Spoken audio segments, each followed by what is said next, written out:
Vamos a comenzar con el capítulo 1 de Romanos, que fue donde nos quedamos. ¿Y si transcribieron? No, voy a, pero yo sí no me estoy pasando.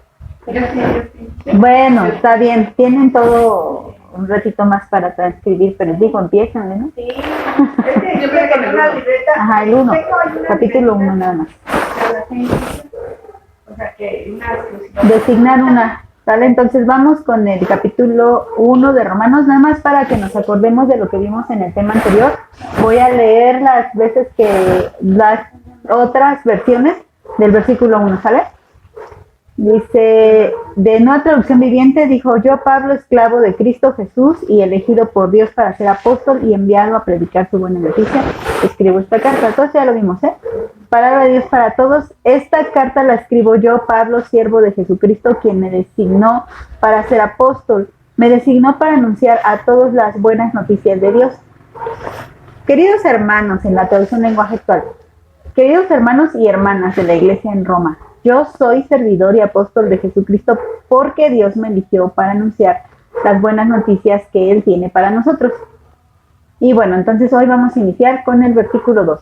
Quedamos que en el anterior vimos que Pablo era siervo, apóstol, llamado, apartado, todo esto, ¿no? Y ahora vamos a ver qué dice. No, la última parte dice el evangelio, ¿no? Que fue escogido y apartado para el evangelio de Dios. Y entonces el versículo 2 dice que Él había prometido antes por sus profetas en las Santas Escrituras. ¿Qué fue lo que prometió antes? ¿Qué fue lo que prometió antes? El evangelio. Eso fue lo que prometió. Él había prometido antes por sus profetas en las Santas Escrituras. Ahora, aquí vamos a analizar una palabra, solo una aquí, la palabra profeta. Porque es interesante, no nos vamos a salir mucho del tema, pero sí es interesante porque en el tema anterior vimos cómo es peligroso que ahora hay falsos apóstoles y también hay falsos profetas. Los profetas de Dios anunciaron el evangelio, todos. Incluso Moisés, que fue el primer profeta, o tenemos los primeros libros del profeta Moisés, que desde Génesis, Éxodo, Levítico, Números y Deuteronomio, los escribió Moisés. Y él fue el primer profeta que se registra ahí en la Biblia, ¿no? Aunque se sabe que a lo mejor el libro de Job es todavía más antiguo que el Pentateuco. Pero bueno, Moisés, desde que inicia, desde el primer día de la creación, es más, desde antes del primer día de la creación, él dijo que Dios creó los cielos y la tierra, y él también dijo que Dios dijo sea la luz, y fue la luz. Y ya está hablando del evangelio. Ahí ya está hablando del evangelio. También cuando nos dice que dio, por ejemplo, cuando pecaron Adán y Eva, que pecaron y les da esta piel de estos animales, ¿verdad? Para vestir, para cubrir su desnudez, está hablando del evangelio. Cuando dice que las simientes, pues lo vamos a ver hoy, también está hablando del evangelio. Entonces, los profetas hablaron del evangelio, todos los profetas, todos hablaron del evangelio. Cuando van, por ejemplo, los espías con Rahab, y en esta historia que Dios permite que suceda, es una historia real, donde Rahab pone una marca roja en su ventana para ser salva ella y su familia, está hablando del evangelio, ¿no? Entonces, vamos a encontrar a Cristo en toda la Biblia, toda la Biblia va a estar Cristo, ahora sí que por donde le busques, está Cristo. O sea, la Biblia, dicen los estudiosos, es cristocéntrica. El punto principal, el tema principal es el Hijo de Dios. Él es la revelación del Dios invisible y nosotros podemos verlo a través de nuestro Señor. Bueno, vamos a la palabra profeta. Esta palabra viene del griego profetes. A su vez deriva de otras dos palabras, pero primero vamos a ver qué significa. Esta significa vocero o uno que predice, un orador inspirado, un pronosticador.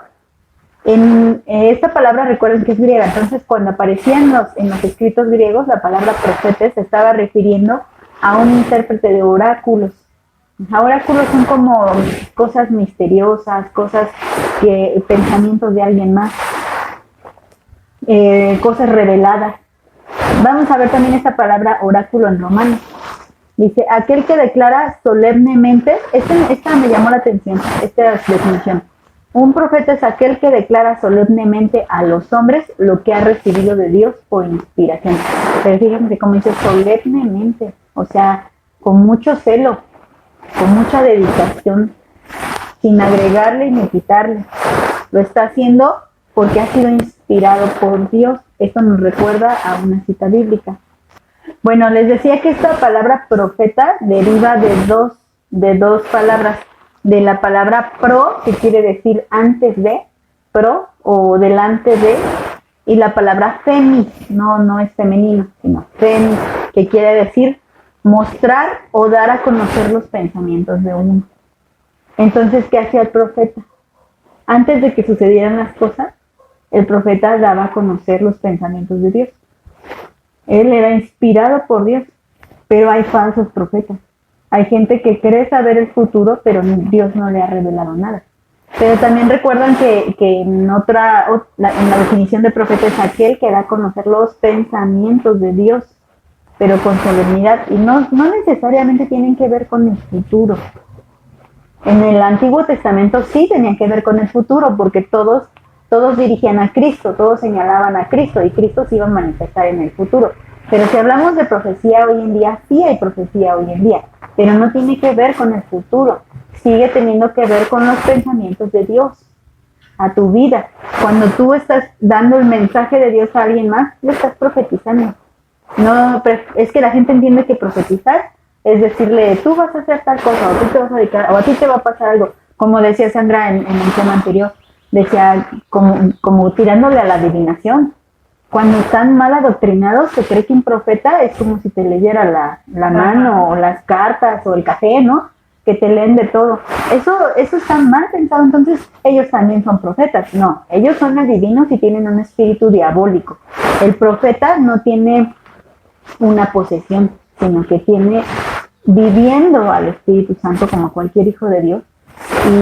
Y aparte de todo, el Espíritu de Dios sopla en él los pensamientos de Dios.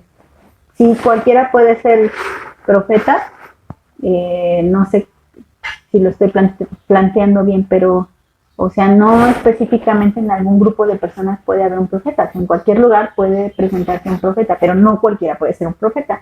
Y tampoco es como que Dios quiera que todos andemos profetizando.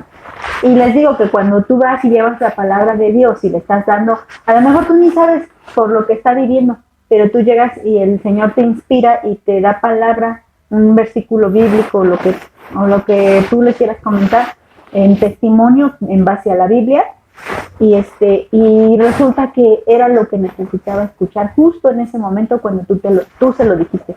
Estás profetizando, estás dándole los pensamientos de Dios a esa persona. Tú sin saberlo, el Señor te utilizó, fuiste inspirado por Dios y le dijiste las palabras que necesitaba escuchar, ya sea para salvación, para consolación, para exhortación, las que necesite escuchar la otra persona. Entonces es bien importante entender lo que es un profeta. Y nos dijo aquí, ¿no? Me regreso. Él había prometido el evangelio antes por sus profetas. Así que sus profetas no solamente se trataba de que anduvieran diciendo cosas así como que prediciendo el futuro. Prediciendo el futuro, pero el futuro de la humanidad si quieres. Pero eso no, o sea, realmente no. O sea, lo que tenían que hacer ellos, la función de un verdadero profeta, era anunciar a Cristo. Y ahorita vamos a ver un ejemplo. Primero vamos a ver un principio bíblico. Segunda de Pedro, capítulo 1, versículos 19 al 21. Le voy a dar lectura. Tenemos también la palabra profética más segura. Antes de seguir leyendo, les voy a dar el contexto. Pedro estaba diciendo que él fue testigo de todo el ministerio de Jesús y de cómo Jesús es Dios. Y entonces dice, bueno, y si nuestro testimonio no es suficiente, entonces tenemos también la palabra profética más segura. ¿Cuál era esa palabra profética? La que estaba escrita, o sea, las Sagradas Escrituras, a la cual hacen bien en estar atentos como a una antorcha que alumbra en lugar oscuro, hasta que el día esclarezca y el lucero de la mañana salga en sus corazones. ¿Qué estaba diciendo? Ustedes tienen que estar atentos a las Escrituras. Todos los profetas estaban ahí, atentos a las Escrituras, todo entendido y todo que anhelaba conocer a Dios tenía que estar atento a las escrituras. Dios se revela a través de las escrituras.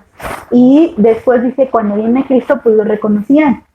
Pero siempre y cuando estuvieran viendo usando como una antorcha las escrituras. Si tú usabas como una antorcha las escrituras, entonces cuando se manifestaba Cristo, lo ibas a reconocer. Pero muchos que escudriñaban las escrituras, no, hacían una religión y hacían un montón de cosas, pero no escudriñaban las escrituras. Se iban a los ritos, se iban a las costumbres y hasta inventaban mandamientos. Por eso cuando se presenta Cristo y él mismo dice, aquí están, vean, Jesús le dijo, vean las escrituras, ellas hablan de mí. Pero los fariseos, ellos no entendían porque no veían las escrituras. Entonces dice, ustedes no la usaban como antorcha, pero si ustedes la usan como antorcha, va a llegar un momento en que te va a amanecer. ¿Por qué? Porque vas a escudriñar en las escrituras anhelando encontrar a Dios. Perdón, te la reviso.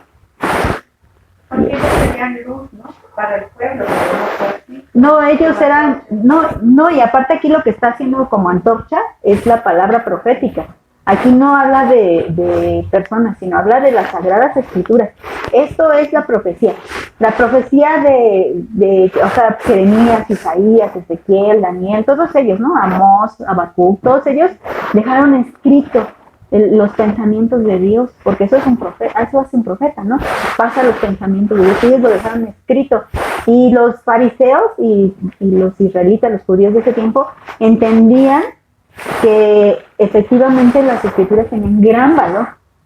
Entonces, si ellos hubieran meditado y escudriñado, hubieran encontrado a Cristo, que fue también lo que le pasó a Pablo. Pablo, cuando le viene la luz, dice, entonces con razón todo esto, con razón se decía de Jesús todo esto. Y voy al 20. Entendiendo primero esto, que ninguna profecía de las escrituras es de interpretación privada. Entonces, la palabra de Dios es como una antorcha, que cuando tú la escudriñas tarde o temprano te va a amanecer, te va a llegar el día. Y tienes que entender porque muchos ponen en duda la palabra de Dios. Dicen, ¿cómo sabes que Jeremías no estaba loco o fumado o tomado y por eso vio esas cosas? No, nunca fue por interpretación privada. Como dijimos, el profeta habla de Dios, inspirado por Dios y transmite los pensamientos de Dios. Por ejemplo, Daniel es un profeta difícil, ve cosas difíciles. Ezequiel también ve cosas difíciles que dices, ¿y cómo interpreta esto? Bueno, eso se lo inspiró Dios. Y cuando tú también tienes la inspiración de Dios, se te abre y dices, ahora entiendo por qué Daniel dijo esto, por qué Ezequiel dijo esto, ¿no? Porque nunca dice el 21, la profecía fue traída por voluntad humana, sino que los santos hombres de Dios hablaron siendo inspirados por el Espíritu Santo. Recuerden que la palabra espíritu viene del hebreo ruach. Ruach, eso ya lo hemos visto muchas veces. Ruach, que quiere decir viento o soplo. Entonces, ¿qué es lo que hace el Señor? Es como si le soplara en el oído o les hablara al oído lo que Él quiere que digan. Y eso lo dijeron ellos para que aún hoy lo entendamos. Y aún hoy el Señor sigue soplando de su espíritu. Ya no trae palabra nueva, eso es cierto. No hay palabra nueva. La palabra que tenemos es suficiente. Esa es poderosa, como lo vamos a ver también más adelante. Y aquel que diga que tiene nueva inspiración está mintiendo. Está siendo un falso profeta, no está cumpliendo con su papel solemne que Dios le dio. Imagínate, decíamos que Pablo dice que fue llamado y decíamos que llamado es invitado. Invitado es como que algo que te hacen el honor de invitarte a algo. Entonces Dios te hace el honor de darte un don. Imagínate un profeta que Dios le hace el honor de darle el don de profecía. Tienes que usar bien ese don. Y si tú no tienes ese don, ni te atrevas a andar usando algo que no tienes, porque nadie da lo que no tiene. Entonces, el don de profecía es algo que Dios da. Sí, específicamente, Pablo también dijo que aún ahora en la iglesia había apóstoles y había profetas. Aún hoy en la iglesia. Pero hay que entender que la función del profeta ya no es la misma que Daniel, e incluso que el apóstol Juan. Porque el apóstol Juan fue el último en sellar la profecía, en hablar en cuestiones de cosas del futuro. ¿Verdad? Hay cosas que las entendemos por lógica. Por ejemplo, este hombre, David Wilkerson, un evangelista muy famoso, este hombre hablaba, no recuerdo por qué años es, pero a lo mejor ha de ser de los años 70 o un poquito menos. Y él cuando iba predicando, él hablaba de nuestros tiempos, pero era también por cuestiones lógicas, ¿no? O sea, él decía, si el pecado está así, ahora en esos tiempos va a estar de tal manera, y es dicho y hecho. O sea, él hablaba de una época donde las mujeres salían tapadas de cabeza a pies, ¿no? Y en la tele no salía nada más que, o sea, nada. Y él decía que venían tiempos, que él veía que venían tiempos donde la mujer iba a salir sin ropa y cosas así. Entonces, bueno, no era cosa del otro mundo, era simplemente de pensarse. Es como si yo les dijera, ¿no? O sea, no falta mucho como para que se metan a la cárcel por decir que Cristo es el Señor, ¿no? Y tú dices, estás de profeta. No estoy de profeta, simplemente es algo que el Señor ya avisó y que estamos deduciendo. Y cosas que a lo mejor son increíbles. Por ejemplo, alguna vez un hermano en una predicación, él dijo que no faltaba mucho para que se utilizara la inteligencia artificial para hacer manifestaciones que divinas. Y tú decías, y decía, pueden proyectar, o sea, es que ustedes no saben, se puede proyectar una imagen.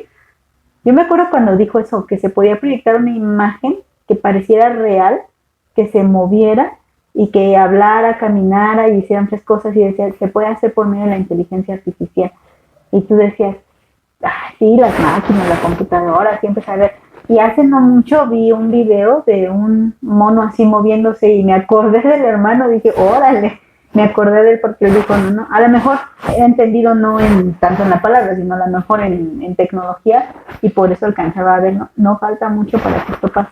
Bueno, eso no es profecía, eso son deducciones, ¿no? La profecía es pasar el pensamiento de Dios a las otras personas. El Señor me da de su pensamiento, me da de su palabra y yo la comparto. Eso es estar profetizando, ¿no? El otro día me llegó una notificación que decía los 10 Cristos modernos, algo así decía, los 10 Cristos modernos. Y son nombres que hoy en día viven, o sea, que están en algún lugar del planeta, y sobre todo me llamaba la atención que los que pasaron, no sé si porque fue una persona latina el que hizo ese video, o realmente porque sea más común de este lado, pero la mayoría era gente latina que se hace pasar por Cristo o por profeta, y muchos decían, ¿no?, que algunos habían salido hasta de iglesias cristianas y que decían, ya llegué a la conclusión que ya me di cuenta que yo soy Jesús resucitado. Y entonces se levantaban y lo peor del caso, y ahora como los seguidores, en aquel entonces los seguidores pues eran físicos, como con nuestro Señor Jesucristo lo seguían en físico, no lo podían seguir a distancia ni nada, en físico. Ahora los seguidores son a distancia. Entonces, como dicen los Cristos modernos, ahora miden sus seguidores, pero por los números de inscritos que tienen a su canal de YouTube o de su Facebook, millones, miles algunos decían, pero otros millones de seguidores. Hay uno que es famosón, que tiene adeptos hasta en Europa. Hay una mujer que dice que es el Espíritu Santo y tiene adeptos hasta en Europa. Por eso tengo tanto problema con esa película de La Cabaña, que muchos cristianos la recomiendan, pero realmente falta criterio, o sea, falta criterio para checar. Esa es antibíblica. No, porque al final de cuentas te mueven muchos sentimientos, y como el asunto principal es el perdón, y dices, ay, qué bonito, logró perdonar, se hizo libre, pero al final de cuentas está haciendo hereje y blasfema contra Dios. Para empezar, como presenta a Dios, ¿no? Primero como un ser humano, que habla y se convive como si fuera un igual a nosotros. Y segundo, el haber presentado, no es casualidad que haya presentado a Dios como una mujer, porque hay muchas falsas doctrinas que presentan a Dios como una mujer. Por eso también el feminismo se basa también en eso, que porque Dios tiene que ser hombre, ¿qué tal si es mujer? Y salió una vez, yo iba pasando y una señora dijo, quiero hablarte de Dios. Le dijo a un muchacho, a mí no. Entonces a mí me llamó la atención y yo volteé. Y como iba a pasar la calle, pues esperé tantito, ¿no? No crucé rápido. Y en eso escucho con ese, ¿y tú sabes que tenemos una diosa madre? Y entonces dije, no, esta está toda perdida. Y ya, pero me llamó la atención, entonces yo llegué e investigué un poco, y efectivamente, o sea, hay una doctrina que habla de que hay una diosa madre. Si hay un Dios Padre, hay una diosa madre. Y también, por ejemplo, les platicaba de esta mujer que su esposo se le metió la locura de que él era Jesucristo encarnado, y hasta decía, no, pues yo recuerdo, sí me acuerdo cuando estaba en la cruz. O sea, así bien paró, la verdad. Ah, sí, recuerdo ese momento cuando yo dije comer. O sea, pues cosas que vienen en la Biblia. Y entonces se muere de una enfermedad porque últimamente es carne y polvo, y se muere de una enfermedad. Y su esposa, pues teniendo tantos adeptos y tanto dinero que entraba ahí, entonces ella dijo que ella era el Espíritu Santo. Y se quedó ahora con los mismos adeptos que ahora creen que ella es el Espíritu Santo, ¿no? Entonces, y como dices, pero ¿cómo pueden creer eso? Precisamente por lo que está diciendo Pedro. O sea, lo que tenemos como fiel y confiable son las Escrituras.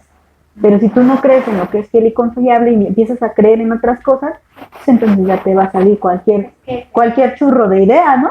Hablando de la profecía, hay muchas profecías. Podemos, como les dije, podemos buscar y realmente vamos a encontrar un montón acerca de Jesucristo. Escoger alguna está medio difícil, pero yo escogí dos. Entonces, una la encontré no en el Antiguo Testamento, sino en Lucas, donde fue el propio Zacarías recordando las profecías. Miren, le voy a dar lectura, Zacarías 1:67, si quieren más apunten la cita y ya luego la checan. Y Zacarías su padre fue lleno del Espíritu Santo y profetizó diciendo, bendito el Señor Dios de Israel, que ha visitado y redimido a su pueblo y nos levantó un poderoso Salvador. Zacarías estaba siendo iluminado por las Escrituras. En la casa de David, su siervo, como habló por boca de sus santos profetas, que fueron desde el principio, salvación de nuestros enemigos y de la mano de todos los que nos aborrecieron, para hacer misericordia con nuestros padres y acordarse de su santo pacto, del juramento que hizo Abraham, nuestro padre, y que nos había de conceder, que librados de nuestros enemigos sin temor, les serviríamos en santidad y en justicia delante de él todos nuestros días. Y tú, niño, profeta del Altísimo, le está diciendo a Juan, y tú, niño, profeta del Altísimo, serás llamado, porque irás delante de la presencia del Señor para preparar sus caminos, para dar conocimiento de salvación a su pueblo, para perdón de sus pecados. ¿Ven lo que hace un profeta?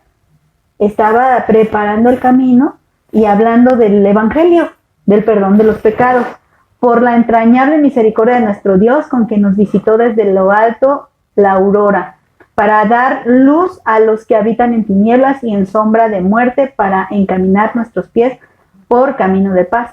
Y luego esta cita la podemos tener como referencia en Isaías 40. Es la misma cuando esta habla de Juan el Bautista. Dice, consuélense, consuélense, pueblo mío, dice su Dios. Hablen al corazón de Jerusalén. Díganle a voces que su tiempo ya ha cumplido. Es ya cumplido.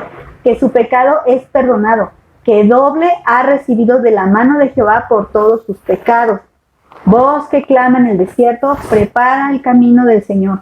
Endereza, de Jehová. Endereza calzada en la soledad a nuestro Dios. Todo valle sea alzado, bájese todo monte y collado, y lo torcido se enderece, y lo áspero se allane, y se manifestará la gloria de Jehová, y toda carne juntamente la verá, porque la boca de Jehová ha hablado. Zacarías estaba siendo alumbrado, él mismo estaba profetizando lo que Dios le había manifestado y lo que iba a ser su hijo. Y entonces su hijo era esta persona que iba a preparar y que iba a hacer que los altivos, por eso dice, todo valle se ha alzado y todo monte allanado. ¿Qué quiere decir? Que los que se creen mucho se humillen y los que son nada vengan a hacer algo por Jesucristo. Así, o sea, tú no eres nada, pero en Cristo eres mucho. Ah, ¿tú te crees mucho? En Cristo no eres nada. Así, o sea, ponte en tu lugar, ¿no? Cada quien ponerlo en su lugar. Y dice, lo que está torcido, se enderece. Era el perdón de los pecados. Era por eso Juan el Bautista profetizó el arrepentimiento. Básicamente, vino a profetizar acerca del arrepentimiento. Entonces, ¿qué era lo que Pablo era siervo? Porque estamos hablando de Pablo. Pablo era siervo de ese evangelio que ya había sido hablado por muchos, ¿eh? No solamente por ellos, sino por todos. Todos hablaban de eso, ¿no? Entonces, bueno, vamos a ver otras versiones para terminar con el versículo 2. Dios prometió esa buena noticia hace tiempo por medio de sus profetas en las Sagradas Escrituras. Eso dice la Nueva Traducción Viviente. Dios prometió el Evangelio. Así es. Luego la Nueva Traducción Viviente dice, las buenas noticias fueron prometidas hace mucho tiempo por medio de los profetas en las Sagradas Escrituras. El cuidado que Dios tiene de darte una buena noticia y que no quede en el olvido. Ahora sí que como dicen, papelito habla, digo en el buen sentido. ¿Por qué? Porque imagínense que hubiera profetizado, ¿no? El Señor que hubiera escogido a alguien, a X, a uno, porque aparte el Señor eligió muchísimos, pero que hubiera elegido a uno y luego a ese uno le hubiera venido la inspiración del Espíritu y hubiera dicho el plan de salvación, ¿no? De Dios, y no lo escribe. Y luego, ¿qué pasa? Pasa lo de teléfono descompuesto, que si lo va pasando uno a otro, ya cuando llega la información para nosotros ya está toda torcida y ya está toda distorsionada, pero Dios tuvo cuidado de eso y no lo permitió. Entonces, y para confirmar que era voz de Dios y no voz de hombre, le dijo lo mismo a Isaías, le dijo lo mismo a Jeremías, a Ezequiel, a Daniel. Ninguno de los profetas de Dios, de los de Dios, se contradice. Y si hay algún profeta que se contraría, como tenemos ahí al Joseph Smith, que tenemos a Elena White, que también se profetiza. Sí, son personas reales. Joseph Smith cree que, porque este cuate estaba aprendiendo, ¿no? Y dice que se fue a un lugar solitario, el que él quería encontrar a Dios. Y regresa diciendo que era un nuevo evangelio, que a un ángel se le había aparecido y que le había revelado el verdadero evangelio de Jesucristo. Ajá, pues son los mormones. Entonces él le da el nuevo, y lo hace como él el profeta. Tú vas a ser el profeta de este nuevo evangelio. En algún momento se perdió. Y luego Elena White también, o sea, viene de una familia cristiana, y ella dice que estando en su cama, un ángel se le ponía a los pies y le contaba, y ella escribía todo lo que el ángel le decía, cosas que se contradicen a la palabra de Dios, y que aparte los adventistas lo tienen al par, una profecía al par que las Sagradas Escrituras. O sea, yo estoy como no es como que yo te dijera ahorita, no sé, digamos, un hermano, Paul Washer, ¿no? Que dice, bueno, es un hermano respetable, un evangelista respetable que dice, está conforme a las Santas Escrituras, y voy a mencionarlo, ¿no?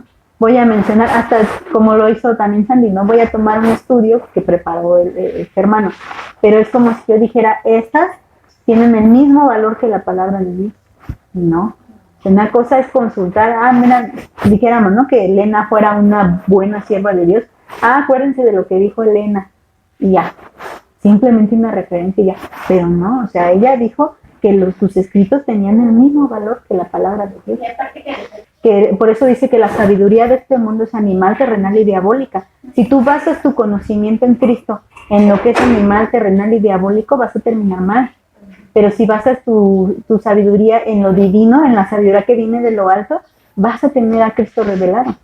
Pero si tú te vas a las matemáticas, a la geografía, pues, o sea, son datos que tomamos cuando estudiamos, sí, pero yo sé que al final de cuentas de eso de nada me sirve si yo no tengo revelación de la palabra. Es como lo que a los apóstoles, de lo más iletrado, de lo más vil, de lo despreciado. El mismo Pedro, que era un pescador, no se dedicaba, no iba a la universidad ni nada de eso, o sea, Pedro era inculto, era del vulgo, ¿no?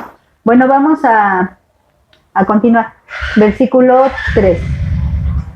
Entonces quedamos que el versículo 2 nos dijo que las buenas noticias fueron anunciadas por los profetas en las Sagradas Escrituras. Versículo 3. Acerca de su Hijo, o sea, las buenas noticias acerca de su Hijo, nuestro Señor Jesucristo, que era del linaje de David según la carne. Ajá. El Evangelio y las Sagradas, es lo que les estoy diciendo, las Sagradas Escrituras, todo el Antiguo Testamento habla de Cristo. Entonces aquí está, por eso nos está diciendo que Cristo venía del linaje de David. Y entonces si nos regresamos, viene de Abraham, si nos regresamos, viene de Adán, como nos dice Lucas. Ahorita les doy esa cita. Pero Lucas menciona desde Adán. Sí. Pero bueno, vamos a ver, les decía que en la línea genealógica, ahorita les voy a dar las citas, pero Mateo sí efectivamente habla a partir de Abraham. ¿no? O sea, es del linaje de David, del linaje de Abraham. Y Lucas va a decir del linaje de David, del linaje de Abraham, del linaje de Adán. Se va hasta Adán, ¿no? Entonces esto es también importante. Bueno, vamos a estudiar una palabra, linaje. Linaje, la palabra linaje. Y la palabra linaje viene del griego esperma. Entonces entendemos qué significa linaje, ¿no? Si viene de la palabra esperma, entonces quiere decir algo sembrado o derramado. Tal cual físicamente entendemos, ¿no? Cómo un esperma se derrama para poder fecundar. Por ende, se traduce como descendencia, remanente, linaje, semilla o simiente. Ajá. Esto significa linaje. O sea que venía, dijéramos, del esperma de, obvio, no directamente, ¿no? Sino que como gen, traía los genes de David. ¿Esto para qué? Para que fuera humano, pero me estoy adelantando. Ok, pensando en la palabra simiente, entonces ahora sí podemos leer Génesis 3:15 y ven cómo Cristo aparece desde el Génesis. Fíjense, y pondré enemistad entre tú y la mujer, le está diciendo a la serpiente, y entre tu simiente y su simiente. Dice Pablo también, y no dijo sus simientes, dijo su simiente, hablando de una. Él te herirá en la cabeza, o sea, Cristo, y tú le herirás en el calcañar, hablando de la crucifixión. Ajá. Entonces ahí está Cristo. Y de las Sagradas Escrituras, y las Sagradas Escrituras hablan de Cristo. Ahí está, en la simiente, en ese esperma, en esa semilla, que, bueno, aquí no está David, ahí es desde Adán, ¿no? Desde Adán. Y más bien aquí es la mujer, Eva, de donde él toma lo que vamos a leer más adelante, donde dice, según la carne, del linaje de David, según la carne. Pero para que él fuera carne, se necesitaba una mujer. No un hombre, una mujer. Se necesitaba una mujer. Porque la mujer es la que, bueno, Dios así en su perfecta sabiduría, Dios nos hizo a nosotras para que nosotras podamos llevar dentro de nuestro vientre todo el desarrollo y todo el crecimiento de un ser humano. El hombre pone la semilla.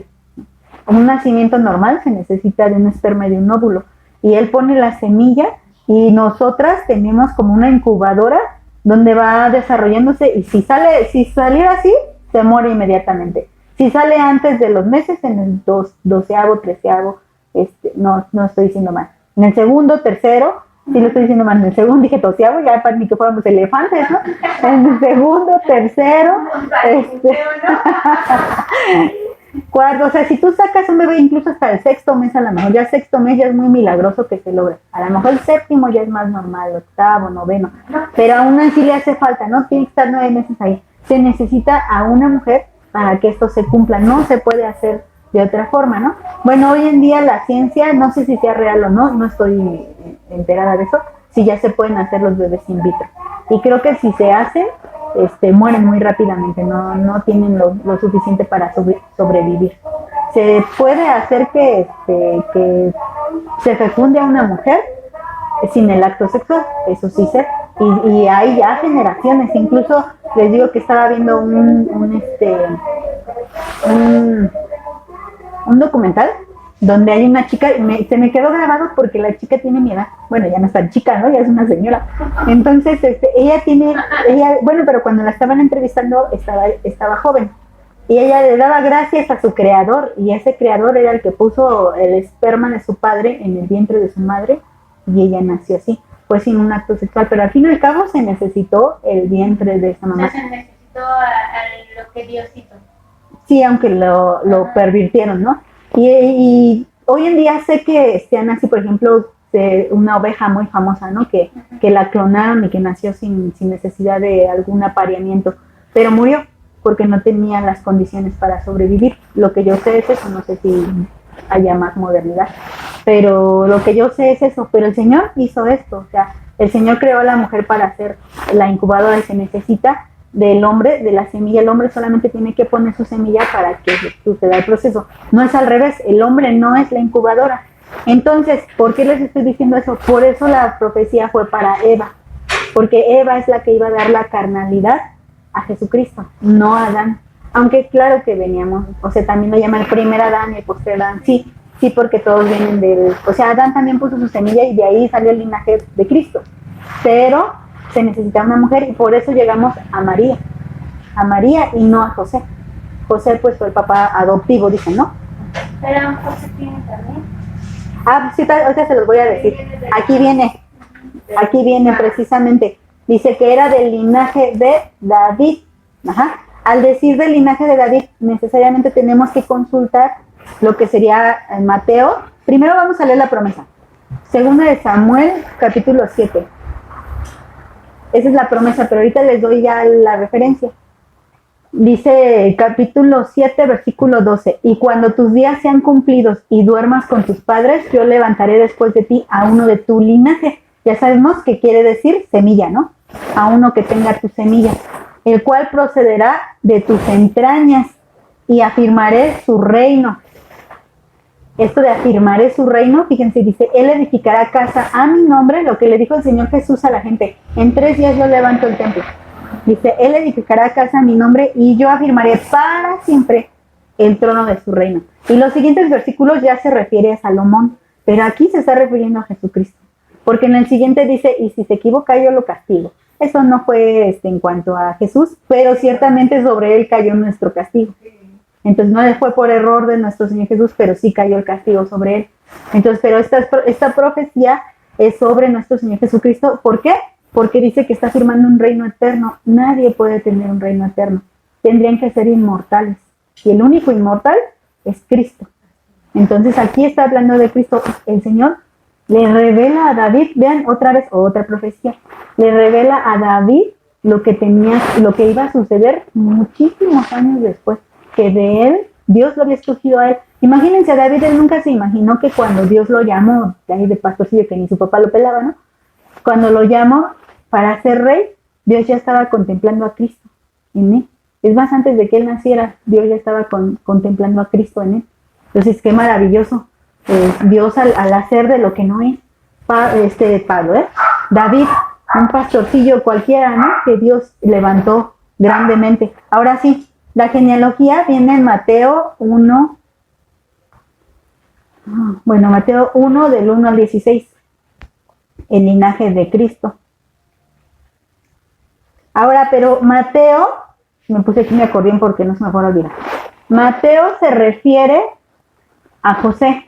O sea, toda la línea genealógica y va a haber una división. Todo va igual, hasta llegar a David y el hijo de David. En David se hace la división de linaje. Ajá. Ahorita les explico más. ¿A María? Y Lucas a María.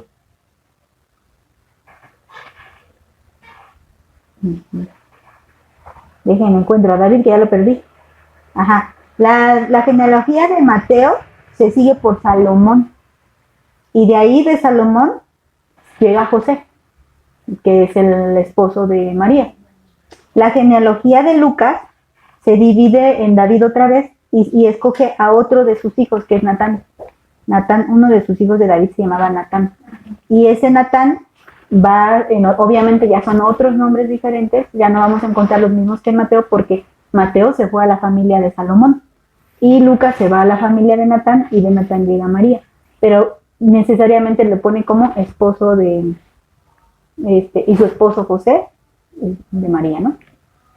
Y entonces ahí tenemos cómo tenía que respaldar tanto de una forma y de otra que Jesucristo era del linaje de David. ¿Por qué? Porque se podría decir, bueno, si era del linaje de José y no de María, entonces no era del hijo de David, porque no era ni su hijo, o sea, no era de carne. Si otra mujer, supongamos a lo mejor una mujer de la tribu de Benjamín, hubiera sido la madre de nuestro Señor Jesús, entonces, ¿cómo podríamos decir que él era de la tribu de Judá? No era de la tribu de Judá, no era del linaje de David. ¿Por qué? Porque fue adoptado por José y no cuenta, no son sus genes, ¿no? No es su semilla, por eso dice de tu semilla. No es su semilla, pero para que se cumplieran, fíjense cómo a él le dice de tu semilla, tanto de hombre como de mujer. Y se va María y José. Los dos eran descendientes de David. Y bueno, ¿por qué María tenía que ser? Porque tenía que ser en carne. Y tal vez alguien podría decir, pero no podría llevar el linaje ni el trono porque a las mujeres no se les daba. no llevaban el nombre de lo de la mamá, tenían que llevar el del papá. Otra vez el ejemplo, si José hubiera sido de la tribu de Benjamín, automáticamente se le daba el lugar a Jesús, a su hijo adoptado o no, de la tribu de Benjamín, porque era la línea del padre, no de la madre. Pero entonces por eso nuestro Dios tan perfecto tuvo ese cuidado, que tanto del lado paterno como del lado materno, digamos, fueran de la línea de David. Y a partir de la línea de David ya no le dijo lo mismo a Salomón ni al rey Asa, que también viene de la línea de Salomón, de Roboam y todos esos, ¿no? Ya no le dice lo mismo porque ya tenía que, nada más era de una parte y faltaba la otra parte. En David se cumplen las dos, esas dos partes tan perfectas, ¿no? Que nuestro Señor Jesús lo hacía. Pero ahora, algo que también es bien importante aquí, vamos, según la carne. Según la carne, era bien importante. ¿Por qué es importante que creamos que era del linaje de David? Y esto hablando según la carne. ¿Por qué es tan importante esta palabra? Porque Pablo tuvo el cuidado de decir del linaje de David según la carne. Porque había dos verdades que estaba hablando. Primero, de que Cristo es hombre, porque él vino a cumplir lo que todas las profecías habían dicho. Y segundo, de que sí es hijo de Dios, porque sí es según la carne, tanto por María como por José. Entonces, ¿como por qué sería hijo de Dios? Si tendría, digamos, la semilla tanto del hombre y de la mujer. O sea, nosotras tenemos una semilla materna, por así decirlo, ¿no? Y que pone la semilla es el hombre. Pero bueno, somos producto de la unión de un óvulo con un esperma. Tanto mi mamá era carne como mi papá era carne, pues yo soy carne. ¿En qué momento yo me convertiría en Dios? No, nada lo justificaría, ¿no? O sea, como, ¿por qué me voy a convertir en Dios? Entonces, por eso, aquí cuando dice según la carne, fíjense que la palabra carne es un símbolo de lo externo, no de lo interno. Entonces, Cristo, en su forma externa, era carne, pero por dentro estaba la semilla del Espíritu Santo. Por eso él era distinto, por eso dice, sí, del linaje de David, según la carne, porque también es hijo de Dios. Así que él lleva, por eso le dice, el primogénito del Padre, el que lleva el gen del Padre, el unigénito también dice, el único gen de Dios lo tiene Cristo. Por eso es tan importante que dijo, según la carne, es como diciendo, según lo exterior, según lo humano, ¿no? Según la raza humana también dice, o su naturaleza humana. Sí, su naturaleza humana se cumple en José y María, pero realmente en José era como, digamos, formalidad, ¿no? Si pudiéramos decir, mera formalidad por José, para que no tuvieran ni pedo de decir, ay, no, pero tu papá adoptivo era de otra tribu. No. También era hijo de David. Y también era hija de David María. Eso es según la carne. Pero en realidad la semilla no la puso José. En realidad la semilla la puso el Espíritu Santo. Entonces por eso es según la carne. Y esto es bien importante porque en el tiempo fíjense, desde aquellos entonces, cuando estamos hablando de los primeros tiempos, ya había falsas doctrinas que se oponían al verdadero evangelio. Y ya estamos hablando de los muy conocidos gnósticos, que ellos decían que Cristo cuando murió no pudo haber sido Dios, porque Dios no muere. Y yo sé que separaban a Cristo tanto de su humanidad como de su divinidad. Y a ellos Juan los llamó anticristos. Dijo, hay muchos anticristos que niegan que Jesús vino en carne. Esto es bien importante. Juan 1:14 nos dice, y el verbo se hizo carne y habitó entre nosotros, y vimos su gloria como el unigénito del Padre, lleno de gracia y de verdad. Juan, si ustedes leen así de corridito toda la carta, todo el evangelio de Juan, el evangelio según San Juan, ustedes van a ver que Juan insiste en que Jesús es Dios y es carne. Él insiste, ningún otro evangelista, ni Mateo, ni Lucas, ni Marcos, insisten tanto en eso como él insiste. Él constantemente está diciendo el Hijo del Hombre. Y el Verbo se hizo carne. Y Jesús es Dios. Y muchas cosas que declaran, por ejemplo, él es el único que cuenta la historia de la samaritana, donde habla que Jesús es Dios. Y muchas historias que solo vienen en Juan, porque Juan enfatizó que Jesús es Dios y que Jesús es hombre. Y luego cuando vemos en sus cartas de Juan, vuelve a hacer el mismo énfasis. Así como habla siempre del amor, habló siempre de que Jesús es Dios y Jesús es carne. Y que vino, ¿ya apuntaron esa? La otra es bueno, antes de esa, vamos a 1 de Juan. 1 de Juan 4:1 dice, amados, no crean a todo espíritu, sino prueben los espíritus si son de Dios. Porque muchos falsos profetas, otra vez volvemos a lo mismo, hay falsos profetas, han salido por el mundo. En esto conocen el Espíritu de Dios. Todo espíritu que confiesa que Jesucristo ha venido en carne es de Dios. Y luego, y todo espíritu que no confiesa que Jesucristo ha venido en carne no es de Dios. Y este es el espíritu del anticristo, el cual ustedes han oído que viene y que ahora ya está en el mundo. Un espíritu, no un personaje, sino un espíritu que se opone a Cristo. Un espíritu que se opone a Cristo diciendo que Jesús no vino en carne. Y hay sus variaciones, que unos se decían que se dividía, otros que Cristo era un espíritu que poseyó a Jesús, que Jesús era un ser humano cualquiera, y que Cristo era un espíritu que lo posee, que durante todo su trayecto él estaba poseído por el Cristo, y que cuando fue crucificado el espíritu le deja. O sea, sí, y así muchas aberraciones. Entonces por eso él decía, todo aquel que diga que el espíritu, que Jesús ha venido en carne, es de Dios. Y por eso vemos que Pablo dice, del linaje de David según la carne, porque Jesús vino en carne.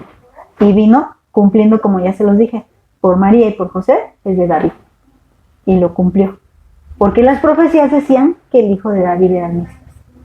Y que el trono eterno era de David. Entonces no podía ser de otra tribu. De ninguna otra forma. Tenía que ser de David. Al decir que venía en carne, estabas afirmando también que era hijo de David. ¿Se acuerdan de aquel hombre que le dice, Jesús, hijo de David, ¿cómo se llama? El ciego, ¿no?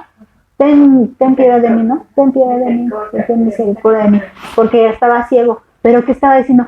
Tú eres ese Mesías prometido. El que dijeron que de hijo de David y que ibas a venir tú. Porque David hace cuántos años que ya era, ¿no? No le dijo Jesús hijo de José, le dijo Jesús hijo de David. Porque estaba la profecía. Porque estaba la profecía. Entonces él al decir eso, ya estaba teniendo fe en que Cristo era el Mesías. Y luego fíjense que también cuando una mujer cananea, no apunté la cita, después la voy a mencionar en la de Génesis, en la serie de Génesis. Ella también le dice, a mí me impresionó cuando ella le dice hijo de David. Y yo dije, bueno, ¿esa qué? ¿No era esa? No es la parte donde le dice, es mejor darle primero a los hijos. La de los ajá. Y entonces, pero le dice hijo de David, o sea, a mí me sorprendió porque dice, y una mujer cananea le dijo, Jesús, hijo de David. Ajá, dice, y sabía la profecía, ¿no? O sea, sabía la profecía y al decir hijo de David, ella también estaba creyendo en el Mesías. Entonces, cuando dicen, si tú no confiesas que Jesús ha venido en carne, pues no eres de Dios. Y ese que decía hijo de David no dio toda una cátedra de lo que era hijo de David, pero al decir hijo de David, él estaba creyendo que Jesucristo vino en carne. Él estaba diciendo, tú eres el verbo de Dios encarnado. Y por eso es tan importante, por eso Pablo dice, todo esto y en carne. O sea, es bien importante y que también nosotros lo creamos y lo declaremos. Jesús es el hijo de David. Estamos diciendo eso no por honrar a David, sino por decir, él es el Mesías prometido. El hijo de David es el retoño, ¿no? Bueno, ahora sí me voy a regresar a Lucas. Déjenme ver por qué puse eso. Porque dice, ¿no? El que habla del hijo de Dios, y puse esta cita de referencia, Lucas 1:35. Respondiendo el ángel le dijo, esto fue a María, el Espíritu Santo vendrá sobre ti y el poder del Altísimo te cubrirá con su sombra. ¿Y qué está hablando? Que iba a poner la semilla. Y dice, por eso el santo niño que nacerá será llamado Hijo de Dios. Aquí está dando la razón de por qué Jesús no era un simple ser humano y por qué era Hijo de Dios. Porque la semilla no era de José, era del Espíritu. El Espíritu Santo vendrá sobre ti y te cubrirá con su sombra. Ajá. Y dice, y entonces, o sea, es algo meramente espiritual, aunque muchos lo han querido ver carnal. Pero esto es algo meramente espiritual. No. O sea, y cuando hablan, por ejemplo, de las abominaciones de que alguien estuvo con un demonio y todo eso, bueno, sí, yo no sé si sea real o no, lo que sí es cierto es que sí es meramente carnal, porque un ángel caído se comporta como si fuera carne, ¿no? Pero aquí está hablando de algo santo, de algo puro, de algo limpio. Dice que la cubre con su sombra. Obviamente María ni enterada estaba y ya estaba embarazada.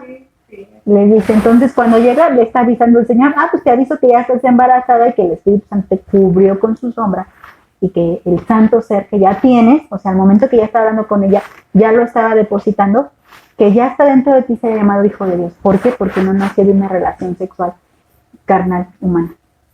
No nació de ningún contacto físico. Y como dice, hágase en mí según tu palabra. Sí, no lo entendía, porque ella mentalmente dijo, bueno, pero ¿cómo si yo no he conocido varón? O sea, yo entiendo, obvio, esto era natural en María. Estás embarazada, pero ¿cómo? O sea, dice el santo ser que nacerá de ti. Pero ¿cómo si no estoy, o sea, sí ya me casé con José, pero todavía no nos vamos a vivir juntos, ¿no? Entonces, pues nunca he conocido, era virgen, o sea, totalmente virgen. Y entonces le dice, todo va a ser por obra del Espíritu Santo.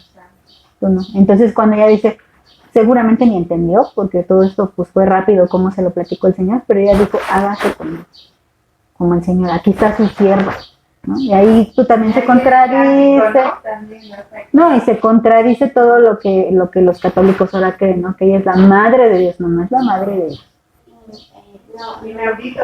Lo que pasa es que también la están divinizando a ella y algunos dicen, no la adoramos, la veneramos. Bueno, si buscas en el diccionario, venerar es adorar. Y entonces la honramos.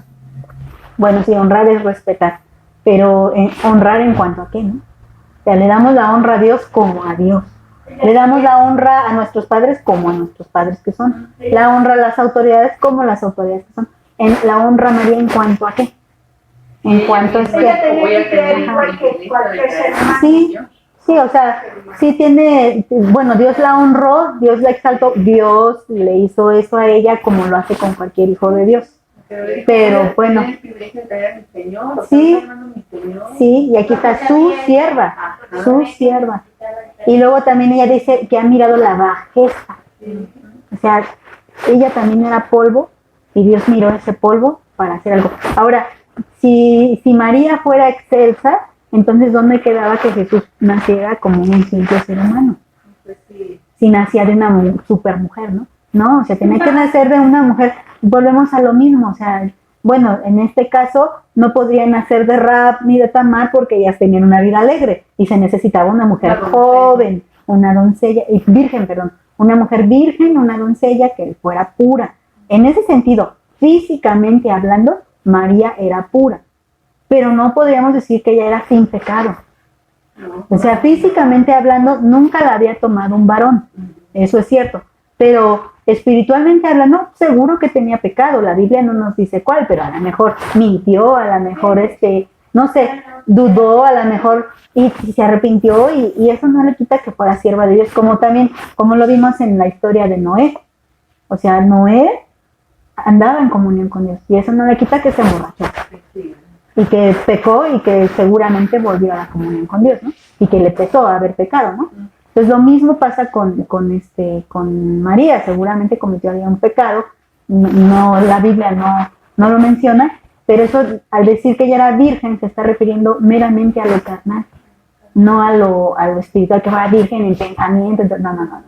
Era virgen físicamente y era necesario porque si no, entonces, ¿de quién era la semilla? ¿De José o de alguien más? ¿O de qué? No. Ni siquiera entendía mucho porque decía que todo lo guardaba en su corazón, todo lo que pasaba. Y era muy discreta, era una mujer muy discreta. No entendía muchas cosas. Sí, era una mujer virtuosa, no cabe duda que era una mujer virtuosa, pero no era excelsa, ni divina, ni nada de eso, ¿no? Una simple mujer. Bueno, ¿en qué voy? Déjenme ver, ¿qué había esto? También, otra vez volvemos a otra advertencia de Juan. Segunda de Juan 1:7. Porque muchos engañadores han salido por el mundo que no confiesan que Jesús ha venido en carne. O sea, este era un tema que le preocupaba a Juan. Tanto que en todos sus escritos habla de eso. En todos sus escritos. Entonces, hasta en Apocalipsis habla de cómo Jesús vino en carne. Y cuando dice que también un cordero como inmolado, o sea, habla de la huella de cómo lo crucificaron, de las huellas de aquello que lo llevó a la muerte porque vino en carne y porque resucitó y tiene las marcas de la crucifixión. Porque eso es lo que quiere el enemigo, eso es lo que quiere el espíritu el espíritu del anticristo, es lo que quiere desaparecer esa obra. Ah, claro, porque si no hay crucifixión y no hay resurrección, pues pobre de nosotros. Sí. Pero no se puede. Dios, que es bueno y eterno y todopoderoso, lo va a sustentar. Dice, quien hace esto es el engañador y el anticristo. O sea, el anticristo es Satanás y sus súbditos, porque anticristos pues, son personas. Y espíritu también se refiere como un estilo de vida. Bueno, sigamos. Lucas, Juan, ¿verdad? Nos quedamos en Juan. En segunda. Ajá. Entonces ahora vamos a ver las varias versiones. En la Nueva Biblia Vida dice, son buenas noticias acerca de su Hijo Jesucristo nuestro Señor, en su calidad de hombre. Era descendiente de la familia de David. O sea, solamente en su carne. Porque en espíritu, hijo de Dios, ¿no? Nueva traducción viviente. La buena noticia trata de su hijo. En su vida terrenal, él fue descendiente del rey David. Ahora, el mismo David, o sea, ahora hasta nosotros que no somos de los genes, ya somos del linaje de Cristo. Igual que David, igual que Abraham, o sea, ya no hace especial ni a David, ni a Abraham, ni a María. O sea, ya venimos a ser iguales a ellos por la fe en Jesucristo. ¿Ah? Y luego Reina Valera actualizada dice acerca de su hijo que fue hecho de la simiente de David según la carne. Bueno, ahora que fue declarado hijo de Dios con poder según el Espíritu de Santidad por la resurrección de los muertos. Ahora, si vemos en el versículo 3 nos especificó que Jesús viene en carne y que era del linaje de David. Ahora en el versículo 4 nos dice, sí, era hombre, pero en el versículo 4 nos dice, pero es hijo de Dios. En el versículo 4, o sea, este es el evangelio. De hecho, cuando él dice, yo soy siervo del evangelio, y empieza a contar el evangelio. Este es el evangelio. Y que dice que fue declarado hijo de Dios con poder. Ahora aquí vamos a ver una palabra, declarado. ¿Cómo que fue declarado? ¿Cómo que fue declarado? Vamos al original griego, horizo, que quiere decir poner, o sea, fue puesto hijo de Dios, fue prefijado hijo de Dios, fue declarado hijo de Dios, designado o determinado que él fue hijo de Dios. Hay otra versión que dice demostrado, que fue demostrado que fue hijo de Dios. Ahora, María podía contarle a todo el mundo que ella estaba embarazada y que el bebé era hijo del Altísimo y que nunca estuvo con José. ¿Y quién le creería eso? Piensen en eso, o sea, si alguien viene y dice, estoy embarazada y nunca he estado con un hombre, ¿y tú qué dirías? Sí. ¿No? Muy santa. Ajá. No, y aparte, bueno, ahorita sí la decíamos, sí, como María, ¿no? No, pero en aquel entonces no existía otra historia como la de ella. Y entonces ella, imagínense, ella tuvo que enfrentarse al hecho de que estaba embarazada antes de estar con José. Eso era un pecado gravísimo, digno de muerte, según la ley de Moisés. Entonces, bueno, ya por eso Dios le da un corazón justo y perdonador, ¿no? O sea, bueno, no tenía que perdonarla, pero dice que era justo José y por eso no la difama, sino que la repudia en secreto, pero el Señor Dios le dice, no la repudies, tómala por mujer, y porque ella efectivamente, ese niño es hijo de Dios, ¿no? Y nació una noche, pues no sé. Nada más cuando se les pierde y ya, fue todo. Porque era lo que se necesitaba, ¿no? Su nombre, su adopción, y ya. Se entiende que murió, se entiende que José, pero sí tuvo más hijos, porque ahí está Santiago, está Judas, o sea, por lo menos ellos y hay otros también ahí mencionados. Por lo menos menciona como 3. Porque después cuando va Jesús que está predicando, habla de que están su mamá y sus hermanos. Pero ya no José, o sea, se entiende que José murió, que muere en ese inter, de los 12 a cuando el Señor Jesús empieza su ministerio, ya no está. Ya en no, ese inter murió. A Juana, a su madre, a María, no a su madre. Sí. Dice, ya le dice madre, pero de Juan. Y le dice, ahí tu madre. Y Juan, ahí tu madre, no María, ¿no? Ahí tu hijo. Bueno, el chiste es que, no sé por qué dijimos esto.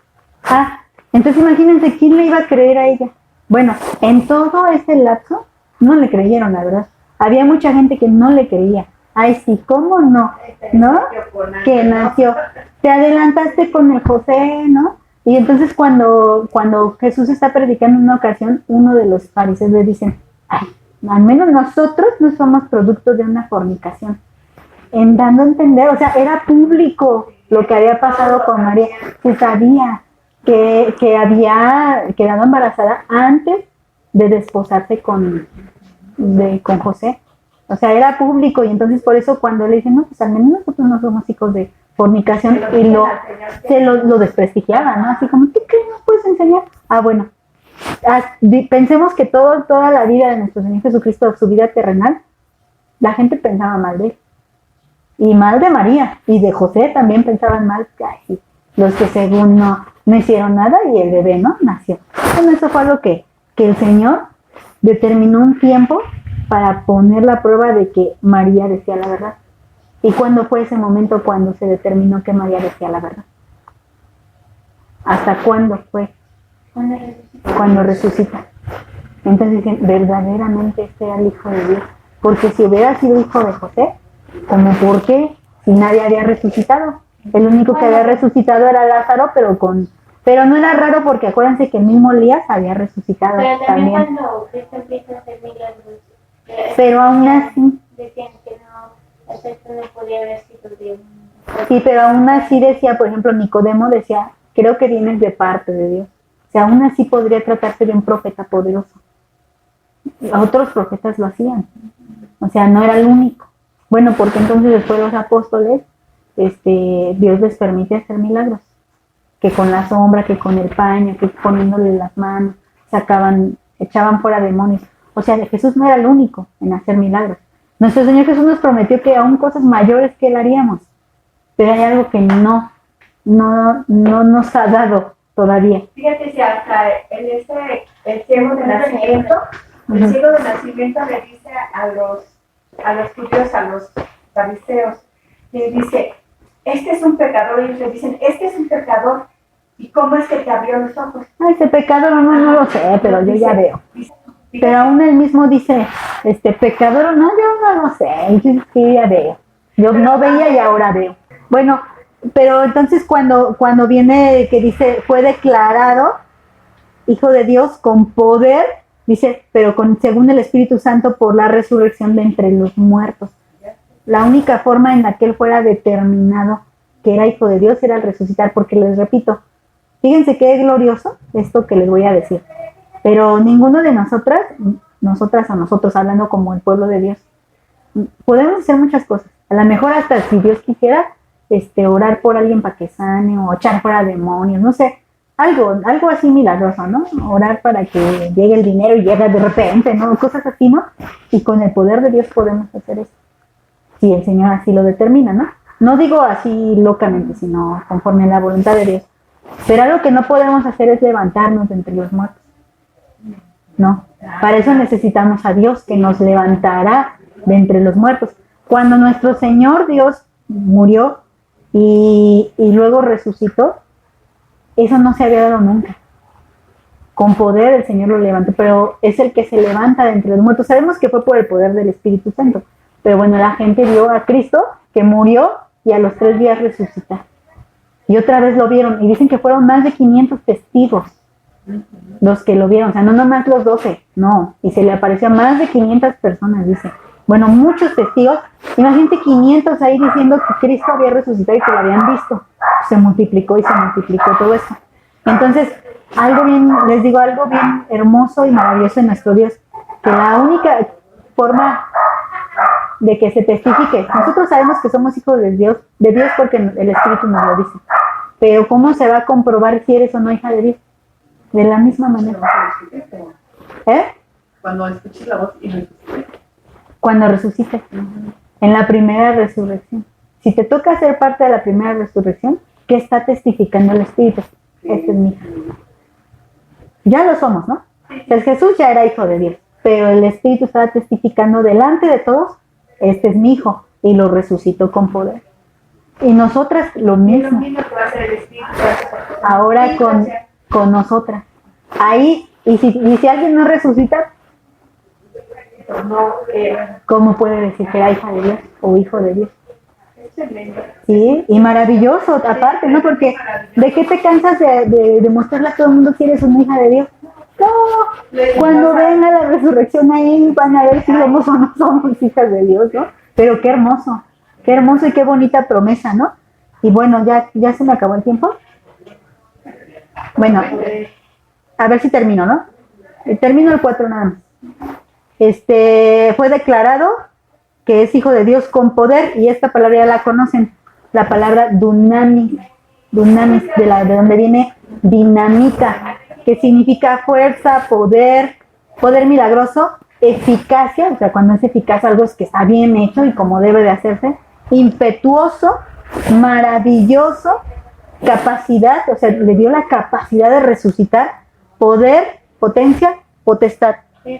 Es que aquí lo veo bien, pero ahorita que vi para allá, ay, creo que se ve borroso.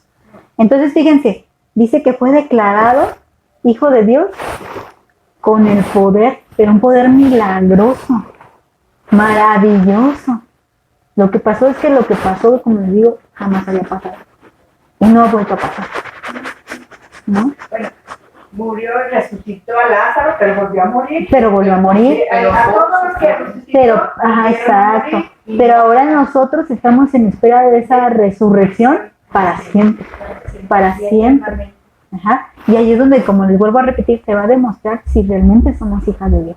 Así como Él demostró por medio de la resurrección que era el Hijo de Dios, el único Hijo de Dios. Nosotras, en otro sentido, somos hijas de Dios por medio de la fe. No somos diosas, somos en otro sentido hijas de Dios, porque luego también todo eso se pervierte, ¿no? Y fíjense, voy a darles referencias. Hechos 2:24, al cual Dios levantó, sueltos los dolores de la muerte, por cuanto era imposible que fuese retenido por ella. Esto es algo bien importante. La muerte no pudo retener a Jesús. ¿Por qué? Resurrección y la vida. Sí, pero aparte en la muerte hay corrupción. Y en Cristo no. Y en Cristo no hay corrupción. Entonces por eso dice, igual ahí en Hechos 2, porque no dejarás mi alma en el Hades, ni permitirás que tu santo vea corrupción. No podía, porque Él es santo, porque Él es Dios. Él no podía corromperse de ninguna forma. Corromperse en el sentido de pecado, ni corromperse en el sentido de hacerse gusanito, polvito, nada de eso, ¿no? Porque Él es Dios, con poder, ¿no? Por eso dice que al último enemigo para destruir sería la muerte. Ajá. La muerte, o sea que ya no iba a tener ya poder sobre Ya no, y ya ahora sí que al momento que nosotros resucitemos, ya no tenemos, ahorita nos da miedo morir, ¿no? Nos da miedo enfermarnos, nos da miedo todo eso, pero va a llegar un momento donde ya, ¿a qué le temes? Ya no existe. Ya nunca más vas a morir, ni vas a enfermar, ni vas a sufrir, vas a estar en esa nueva naturaleza que Dios te va a dar, que es la naturaleza de Dios, ¿no? Segunda de Corintios 13:4 dice, porque ciertamente Él fue crucificado por debilidad, o sea, por su carne, pero vive por el poder de Dios. Así también nosotros somos débiles en Él, sin embargo viviremos con Él por el poder de Dios para con ustedes. Ajá. Entonces, lo que les estoy diciendo, lo mismo. Vamos a morir, a padecer como Él padeció, pero también seremos resucitados como Él resucitó. Ahora esa es la diferencia de que están esperando a Mahoma, que todavía no resucita, y entonces ¿cómo van a resucitar ellos? O al Joseph Smith. No van a resucitar ellos, pero como nuestro Cristo sí resucitó, ya, o sea, nosotros ya vamos en el paso 1, ellos van en ninguno. Y nosotros estamos esperando el paso 2, que con toda seguridad, que si ya dio el paso 1, con seguridad viene el paso 2. Pero cuando no ha venido ni uno, dice, ¿será o no será? No, pues no, porque no ha pasado lo primero, ¿no? Entonces, Cristo, que es nuestro Dios, resucitó. Y por este poder que a Él lo resucitó, sabemos que nosotros resucitaremos también con Él. Ahí está el Evangelio, las buenas noticias. Y voy a las versiones y con esto termino. Nueva Biblia Viva dice, pero al resucitar de entre los muertos por el poder del Espíritu Santo, probó ser el Hijo de Dios. Les decía, todos sus 33 años, muchos dudaron de él. Y hasta la fecha, dudan de él. Sí, te digo. Pero en muchos corazones fue confirmado, Él es Hijo de Dios. Ajá. Nueva Traducción Viviente dice, y quedó demostrado que Él era Hijo de Dios cuando fue resucitado de los muertos mediante el poder del Espíritu Santo. Él es Jesucristo nuestro Señor. Y más cuando fue resucitado de entre los muertos por el Espíritu Santo, se le dio plena autoridad para reinar como Hijo de Dios. Eso es palabra de Dios para todos. Ahí me quedo.